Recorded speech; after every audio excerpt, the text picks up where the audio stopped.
del Carmen Contreras, en Estéreo 91.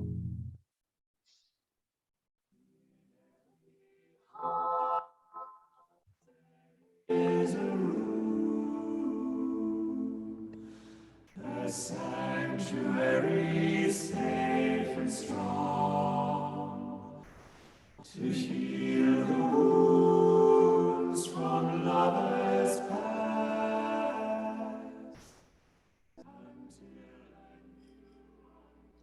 Regresamos a Espacio Alternativo y bueno, esta mañana la verdad que es un gusto poder conversar con alguien que admiramos, que hemos tenido la oportunidad de coincidir, de convivir y de leer sobre todo. Una gran autora mexicana que es Ana Clavel. Seguramente Hola. muchos de ustedes tuvieron la oportunidad de leer Breve Tratado del Corazón, que fue su más reciente novela, antes de la que vamos a presentar ahora, este libro que es Por desobedecer a sus padres.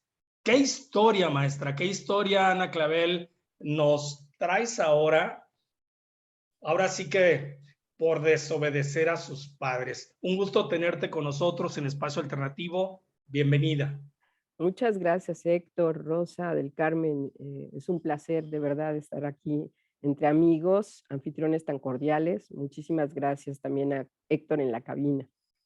Por supuesto, y la verdad, como decimos, maestra, qué historia.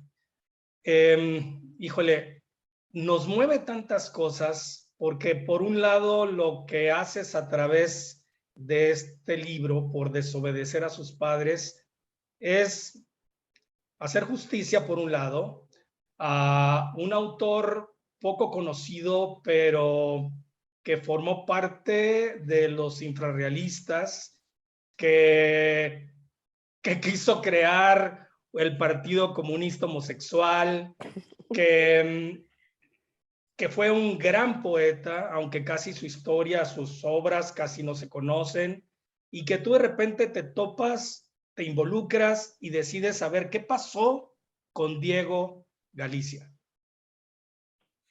Pues mira,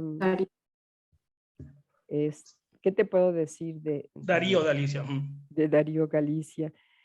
Yo lo conocí en los años 80 en la Facultad de Filosofía y Letras, arrastrando la leyenda negra de una lobotomía a la que sus padres supuestamente lo habían sometido para quitarle lo gay, lo homosexual, o lo puto, en palabras de Huberto Batis, el maestro Huberto Batis, que no se andaba por las ramas, ¿no? Sí.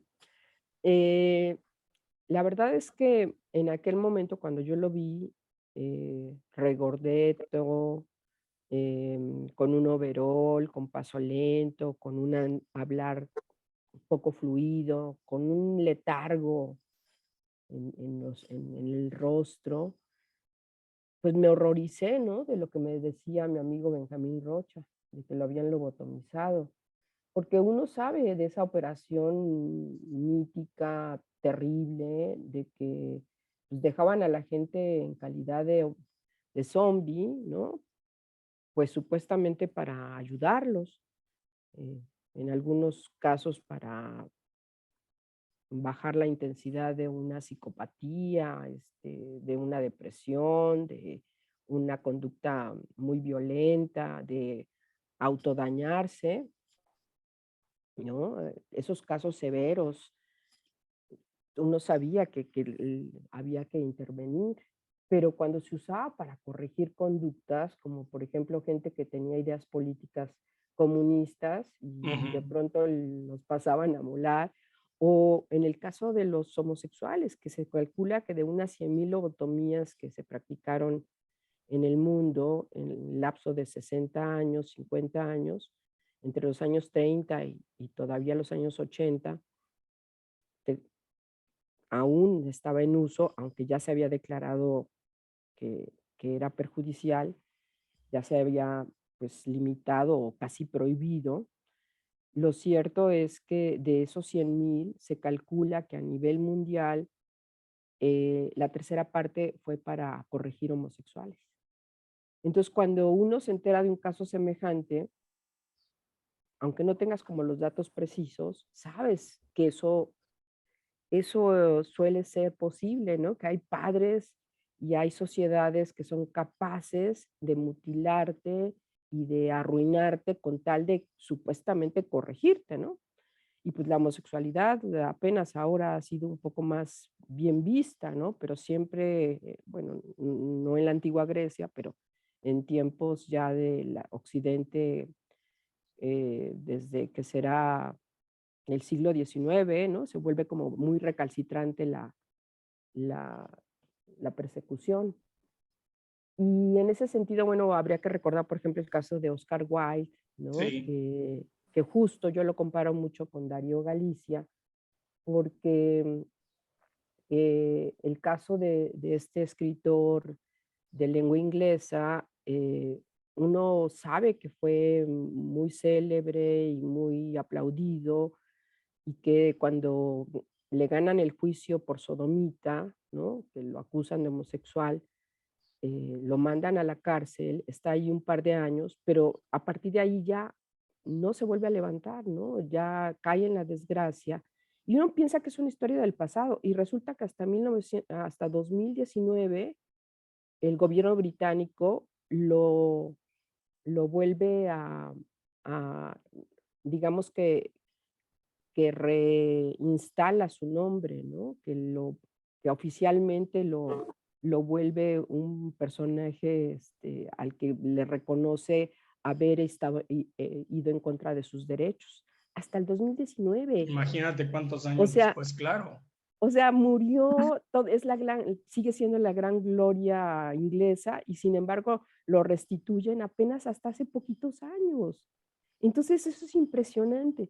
Bueno, en el caso de Darío Galicia, en los años 70, a diferencia de muchos homosexuales que eran de closet, aunque fuera el closet de cristal, como bien dice Braulio Peralta, en Sí, el bueno, caso por supuesto. O de sea, Monsiváis, Monsiváis o un poco antes Salvador Novo, ¿no? O sea, exacto, se claro. sabía, pero no reconocían. Y en cambio Darío Galicia, este joven que en los años 70 apenas tendría 20, 23 años, se proclamaba homosexual y exigía su derecho a amar y besar a otros hombres en la vía pública, ¿no? Y sus poemas eran tiernos y feroces y empezó a ganar premios y a tener becas y a ser reconocido y no pocos lo comparaban con Oscar Wilde.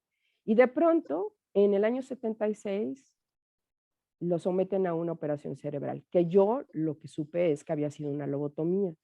Después, ya investigando sobre el personaje, que de pronto me empezó a hacer señales de, hey, aquí estoy, sácame a la luz, porque fue una cosa muy impresionante cómo se me empezó a aparecer, ¿no? Casi como conejo de chistera, y eso me hizo pensar Ujú. un poco en una historia fantástica. Y luego cuando ya me comentó la poeta Sandra Lorenzano, que también lo conoció en los años 80, que se firmaba como Darío G. Alicia, en honor al personaje de Lewis Carroll, pues de pronto dije, aquí hay una historia fantástica que yo tengo que armar y revelar, porque además no me gustaba la idea de hacer nada más una biografía donde hablara de la triste historia de este poeta, ¿no? Yo sentía que el personaje era como muy rebelde, muy lúdico, jugaba mucho con las palabras, tenía un donaire, una dignidad que yo no podía traicionar, que al contrario tenía que hacer como un mayor juego a todas esas habilidades.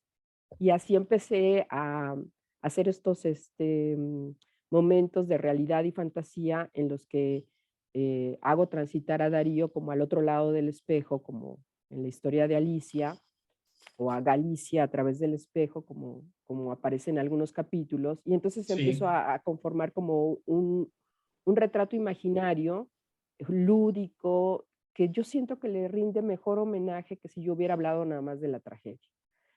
Y bueno, lo que pasa es que con toda esta investigación y con el hecho de haberme topado con que Darío inspira a un personaje de los detectives salvajes llamado Ernesto San Epifanio, ahí te soy sincera, yo había leído Los Detectives Salvajes cuando casi apareció, pero nunca lo relacioné con el Darío que yo había conocido, porque en la novela de Roberto Bolaño aparece un Ernesto San Epifanio homosexual, poeta, que someten a una operación de aneurismas cerebrales y muere.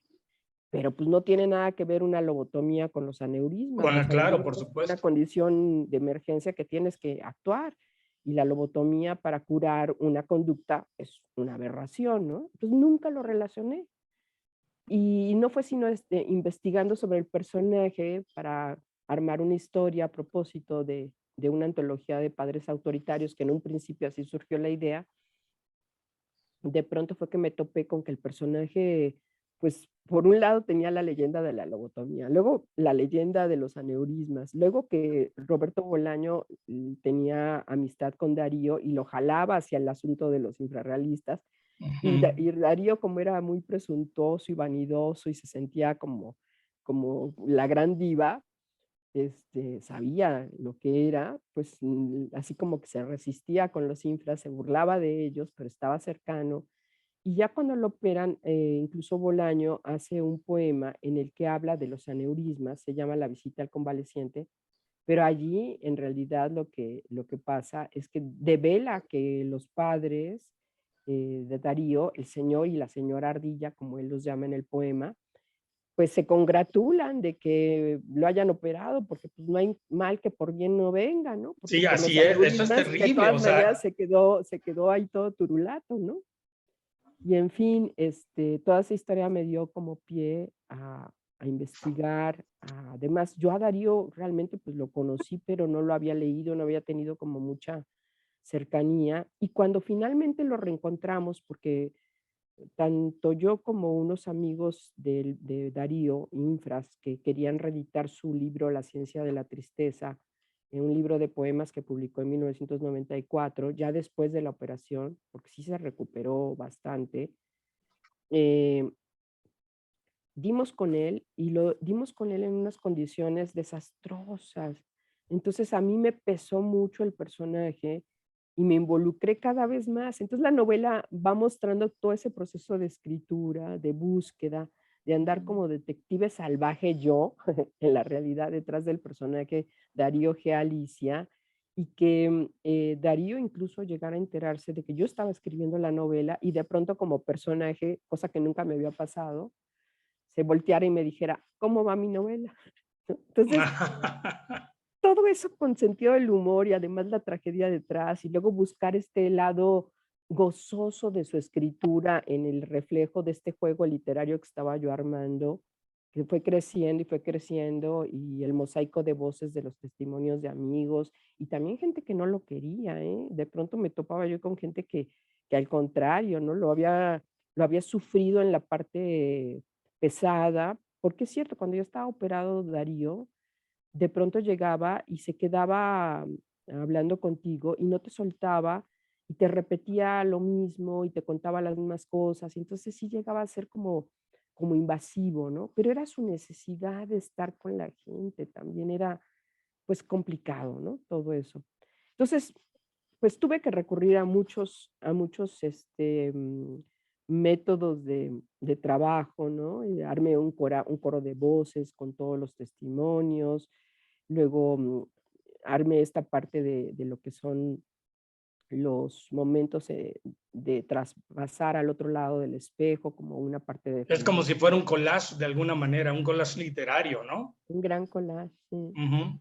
Y te soy sincera, yo la verdad, bueno, cierto que uno cuando escribe una o publica un nuevo libro siente que allí ha puesto todo, ¿no? Pero si veo todo lo que he trabajado anteriormente, yo siento que esta es mi mayor apuesta literaria, ¿no? Porque conforma como un mundo más complejo, los Así es. recursos son mucho más vastos, y hay una parte donde además yo siento que involucro a mi lector de una manera diferente, porque como es un caso real, que aunque esté fantaseado y reinventado y está basado en un personaje real, muy conmovedor y Muy y conmovedor y aparte, Ana, algo que también nos permites a través de ese trabajo es involucrarnos en una época, en los sí, 70s. exacto, ¿Qué es lo que estaba pasando? Justo, ¿no? Los otros personajes. la vida de una Ciudad de México, por ejemplo, en esa época, a dónde iba Darío Galicia y luego también, por supuesto, ya el Darío ya lobotomizado. O sea, eso es algo que te enriquece porque de repente empiezas a descubrir otra época que no a todo el mundo nos tocó vivir la Ciudad de México en ese momento. Sí, a mí también. Y A mí además también. yo creo que muy importante en esta novela de que escribes, porque además nos está confrontando al lector con esa parte que siempre queremos. Sí, no estoy congelada, Héctor. Como que te estabas cortando, pero realmente, ya. no sé si congelé. Ya me descongelé. Ya. Digo que en esta novela también nos estamos confrontando como lectores con esa parte que siempre nos pone en el límite, que es salirnos de lo esperado, de la normalidad. Cualquier persona que de pronto se revela, se libera, a través de las épocas se va siendo una persona que está en contra del sistema, por decirlo de alguna manera. Lo vemos desde Sócrates, que bueno, porque no respetaba a los dioses, porque estaba alejando a los jóvenes de lo que debía ser el respeto a los dioses, y bueno, él prefiere morir que retirarse de lo que él escribía, de sus creencias, de su filosofía. Entonces, vamos viendo diferentes épocas, y este libro nos confronta con eso. En cualquier momento sentimos que no nos debemos de salir de la línea, y por otro lado, cómo actuar ante los que sí se salen y se liberan. Y yo creo que esta novela nos pone en el lado de Darío, pero también nos puede poner en el lado de la crítica. Y aquí es realmente un parteaguas esta novela, porque además reivindica pues la lucha por ser tú y por ser libre, ¿no? Así es, me da mucho gusto que tengas esa lectura, Rosa del Carmen, porque sí es una apuesta por la libertad y por la poesía y por el goce, que aunque en el caso de Darío no terminó bien, finalmente pues son de los motores que nos impulsan a crecer como personas, ¿no? Y a no dejarnos Sí, sin vencer por la duda, sociedad. fuerte crítica al tema. Sí. Sí. Digo que es una fuerte crítica al sistema. Estamos todo el tiempo confrontando eso. No te puedes salir de la línea. Inmediatamente, y en las diferentes sociedades lo vemos. Yo creo que es padecimiento del ser humano por querer ser libre y no caer en la locura o en las etiquetas del transgresor. Y justo, bueno, pues desde el título, ¿no? Por desobedecer a sus padres. Y que los padres dicen, bueno, no hay mal que por bien no venga. O sea, eso es terrible. Y eso nos recuerda, y es también lo terrible, cuando íbamos a la feria y encontrábamos estos personajes que la mujer araña o la mujer tarántula o el hombre no sé qué, y que decías, ¿por qué le pasó? Por desobedecer a sus padres. Pero aquí fueron los padres los que propiciaron justo y convirtieron a este otro Darío, ¿no? Híjole, eso es Sí, terrible. Y la sociedad finalmente también. sí, Finalmente sí, la sí. sociedad, ¿no? Al no aceptar la homosexualidad. Y bueno, Ahora hay las terapias de Pero conversión. Y en perdón, ese creo que lo momento, más terrible. la lobotomía es terrible. sí, perdón, Rosa del Carmen, decías. Sí, digo que lo más terrible para Darío fue que él no tuvo el apoyo, el rescate directo de su familia. O sea, desde ahí falló, pues quienes lo podían haber rescatado, por decir de alguna manera, en ese momento. Pero es un rescate que estás haciendo tú a través de esta novela. o sea, si él estuviera vivo, pudiera darse cuenta, sí hubo quien lo rescatara. Que es lo que falta a veces con personas que se pierden. ¿Quién soporta? Porque no podemos olvidar que Darío fue una persona que sufrió, debe haber pasado por momentos muy difíciles, antes y después de su situación médica o de salud. Sí, porque además se fue deteriorando con el tiempo, después de la operación y bueno, llegó a estados de indigencia. Yo tengo la teoría de que por ahí murió su mamá y entonces ya no había gente que se preocupara por darle la medicina, plancharle el overol que ya para entonces usaba. Y se fue pues deteriorando cada vez más hasta que andaba en las calles recogiendo colillas de cigarro y bebiéndose café de los vasos que dejaba la gente. Ahora, lo que ustedes dos señalaron y que me parece muy, muy lindo de observar es cómo esta época de los 70 nos revela en esa parte donde yo casi no la viví porque era muy niña, pero de alguna manera tengo una gran ilusión por esa época, porque me parece que los 70 y también los 60 fueron una etapa de florecimiento de las libertades, de los sueños, de la ilusión de que el mundo podía ser mejor. No está por ahí lejos la llegada a la luna, como esas tentativas de ir más allá, ¿no? Y entonces creo que esos jóvenes de los 60 y 70 fueron una gran apuesta de la humanidad por reivindicar y hacer cosas diferentes, y que en ese sentido Darío, incluso con su condición homosexual, responde también a esa dignidad de una juventud que buscaba inaugurar y, por ejemplo, hacer de la vida una expresión de apuesta vital y poética y revolucionaria a la vez, ¿no? Ahora nos puede sonar hasta ahí, que eran unos ilusos, unos ingenuos, pero ellos de veras lo creían. Y no estoy idealizando en abstracto, ¿no? Creo que también hubo una parte donde se perdieron mucho, especialmente con el asunto de las drogas, pero fue de verdad una juventud inaugural en el camino de la humanidad. Y yo creo que si ahora tenemos reivindicaciones y tenemos apertura y tenemos muchas cosas que en realidad son heredadas de esos movimientos, como también, por ejemplo, del feminismo, ¿no? De buscar una dignificación de las personas más allá de los géneros, más allá de las etiquetas en general. Y entonces me parece tan hermoso ese sueño que a la hora que yo trabajé en una parte de la novela, cuando recreando esas escenas de la Ciudad de México con la pandilla de Bolaño, que ahí se llama Beleño, y Darío Galicia en su papel de diva disfrazada, pues la verdad es que fue como ese sueño que yo tenía de haber querido vivir esa época y tratar de recrearlo de pronto con collages de poemas, de versos, hacer como toda esta, mostrar a través de esa em, locura, de ese delirio, una parte de esa frescura y de ese goce que tenían estos jóvenes por descubrir y comerse el mundo.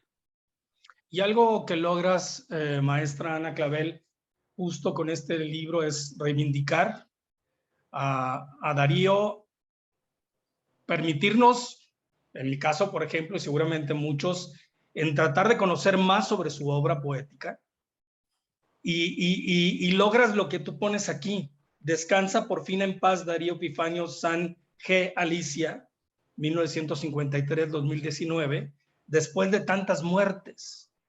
Que el viento leve te sea, barco oscuro y eternamente bello, y asistamos a tu resurrección en la vida perenne de tus poemas. Creo que esto nos permite justo eso, mantener el interés de conocer más la obra de este poeta. O sea, sí, sin duda. Yo creo que este trabajo por desobedecer a sus padres, que tú también los estás desobedeciendo. Sí, yo los desobedecí. Estás permitiendo finalmente que podamos, sin duda, reivindicar y para seguir desobedeciendo, leer la obra de Darío. Así es, me da mucho gusto que lo pienses así, porque pues ahora no solamente vive en sus poemas, sino también vive en esta novela, rescatado, reinventado, delirante, ¿no? Como pues por supuesto yo lo concibo. Pero bueno, también está en Los Detectives Salvajes con el nombre de Ernesto San Epifanio. O sea, imagínate qué riqueza de persona y de hombre fue Darío, que está en tantos lados, ¿no? Entonces, Sí. me da una tristeza que ya no haya podido leer el libro. Murió pocos meses después de que lo encontramos, pero bueno, ahora vive en otras dimensiones. Pues muchas gracias, querida Ana Clavel. Los invitamos a que lean Justo por desobedecer a sus padres. Esta novela collage literaria de Ana Clavel, que es Alfaguara, y por supuesto, pues los micrófonos de Estéreo 91 siempre están abiertos para ti, para seguir conversando de este y otros temas, otras novelas, otras historias, y muchas gracias por lo que has hecho por Darío y por los lectores y por la literatura mexicana. Muchísimas gracias a ustedes, Rosa del Carmen, Héctor Romero Lacanda, en el estudio también Héctor. Muchísimas gracias por recibirme, por este diálogo tan cordial. De veras se los agradezco. Un abrazo. Gracias, Gracias. maestra. Gracias. Vamos a un corte. Gracias. Regresamos con más aquí en Espacio Alternativo.